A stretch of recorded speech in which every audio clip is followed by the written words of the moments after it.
अतुलित बलधामं हेमशैलामदेहं तनुजवन कृशानं ज्ञानीनाग्रगण्यं सकलगुणनिधानं वानराणामधीशं रघुपतिप्रियभक्तं वातजातं नमामि। अतुलित बलधामं हेमशैलामदेहं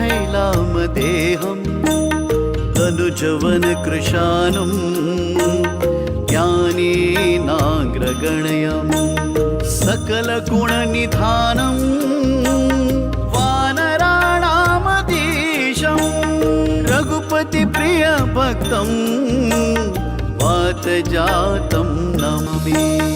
अतुलित बलधामं हेमशैलामदेहं तनुजवन कृशानं ज्ञानीनाग्रगण्यं सकलगुणनिधानं वानराणामधीशं रघुपतिप्रियभक्तं वातजातं नमामि। अतुलित बलधामं हेमशैलामदेहं